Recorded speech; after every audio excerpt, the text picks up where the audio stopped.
like to welcome you to these lectures on Western civilization. I'm Steve Blankenship. I'll be your instructor.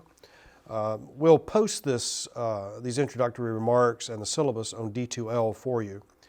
So things like phone numbers and emails and office and campus location, you'll see all that on the syllabus.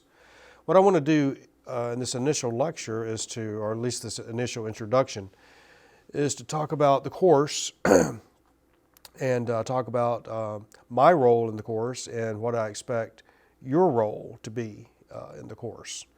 This is Western Civilization Part 1. This course is taught all over the country. Virtually every college and university has a version of this course. What does it mean, Western civilization? Generally, traditionally, this has meant a focus on Europe. Now, I was trained in world history in graduate school, so I tend to stretch those boundaries a bit. We're going to focus on Europe, but we're going to focus on Europeans around the world. In the New World, after Columbus and the Age of Exploration, of course, Asia, Africa, and in the Pacific. So we're not going to be confined to Europe, but we're going to try to stretch this notion of Western civilization to all those places that Europeans went and created little Europes, as they say. Now, I should mention something here about textbooks. I've been talking to my students for years about how they're getting ripped off by the publishing companies, outrageous prices for textbooks. There's a revolution going on, even as we speak, regarding texts. And the publishing companies are scurrying to try to keep up with this revolution. What's happening is that there's alternative means available to students.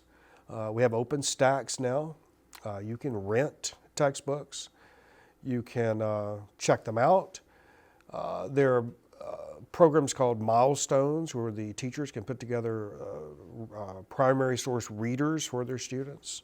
There's open educational resources. That's become a big buzzword in academia lately. So I just want to tell you up front that you're not going to have to buy anything. I have picked out readings that will be made available to you. They'll be on D2L. You'll see links there that'll take you to the readings. So this is not going to cost you $150 for a textbook that you look at once and then put aside. The online readings will be obviously listed in the syllabus.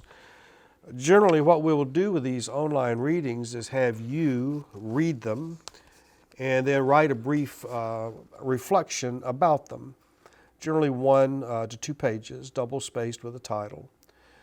I don't ask for general reviews of these readings. I ask you to pull some theme out of the readings and develop it a bit. This helps you to think critically about what you're reading as opposed to sort of simply passively looking it over. Assignments, we're going to have discussion posts every week. I know some people think this is busy work, but it really isn't. I took a training course last year and we had to do discussion posts. And I found it was extremely helpful.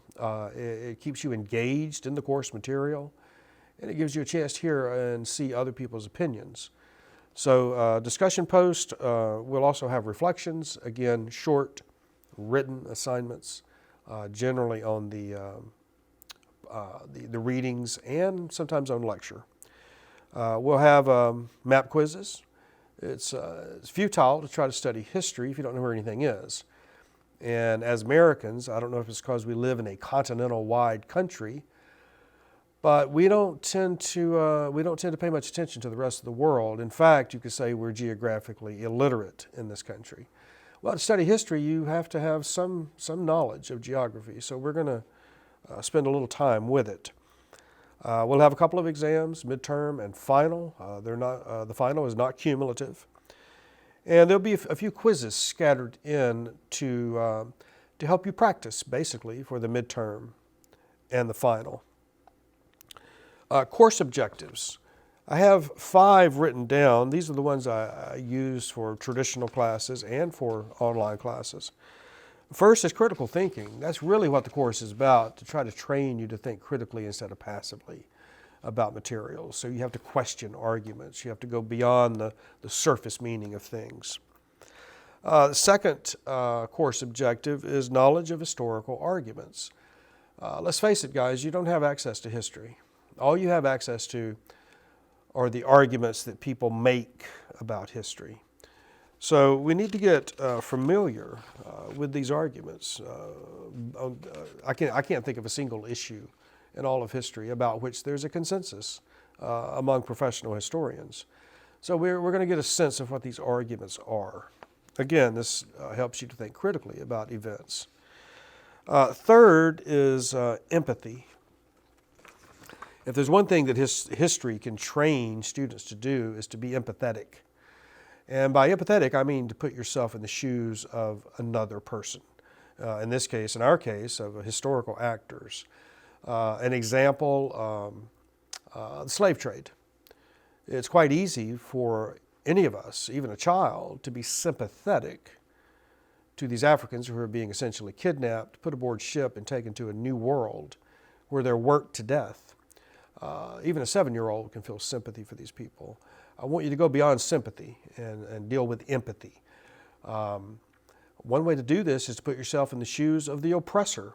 How do we justify the treatment of people, whether they're Jews in the Holocaust, whether they're Indians on the American Western Plains, whether they're Africans being taken to Cuba or to Barbados to work in the sugar cane crop?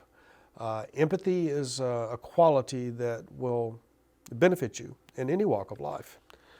Another course objective is geographical literacy. I just mentioned that. We're going to do a little map study so we can understand the historical events that we're dealing with. And then finally, the last course objective here is critical writing. Your short reflections will allow you to put on paper your thoughts about primary sources and about things we do in lecture in the classroom. Now, that's a brief overview of the course, the assignments, and in our next lecture, I'm going to talk about how I formulate or how I organize lectures and the type of questions you'll get on your exams. But for the remaining minutes of this session, I want to talk briefly about what I expect from you, what students should do to be successful in this class. First and foremost, you're more than welcome to email me at any time about any problems you have, any questions or concerns. But I want to emphasize that when you email me, you need to include your course number. I have a lot of students, and it saves me a great deal of time and worry trying to find you if I have your course number there. I know this sounds trivial, but it'll be very helpful, and I'll emphasize it more as we go forward. Again, any concerns, questions, problems that you have, email me immediately. I'm very good at returning emails quickly. If you have problems, we can solve them then, as opposed to letting them get worse and worse and worse. I should also mention plagiarism. We've had a rash of plagiarism at the college and indeed throughout the country, I believe. I don't know if this is from or caused by a generation that's grown up cutting and pasting without providing sources for what they've cut and pasted. Many students don't seem to understand that cutting and pasting is a problem at all. And of course it is when you don't attribute credit to the author of what you're cutting and pasting. Plagiarism is a very serious issue. It's an ethical issue. And the quickest way to end your college career is to plagiarize. I have colleagues here at the college that will take this to the vice president and subject the student to a hearing, which could result in expulsion. So when you are tempted, for whatever reason, to plagiarize, instead of doing that, just email me and I'll help you. We'll figure out a way out.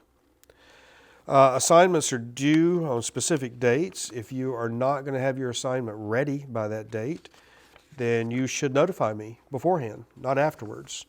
If you notify your instructors beforehand that you're going to be absent or you're not going to be able to turn something in when it's due, then quite often the instructor will give you the benefit of the doubt.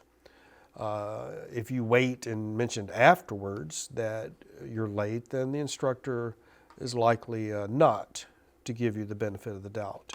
If you were going to miss work, you would call your boss, right? Well, it's the same thing here, just out of common courtesy. let your teachers know if you're going to be late or if you're going to turn in an assignment late. Students, I've noticed, do not pay much attention to their syllabus nowadays.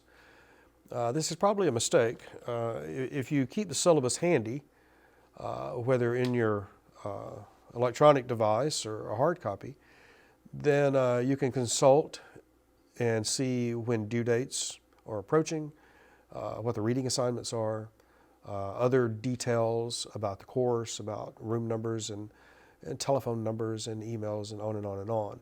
The syllabus is a handy document to keep nearby.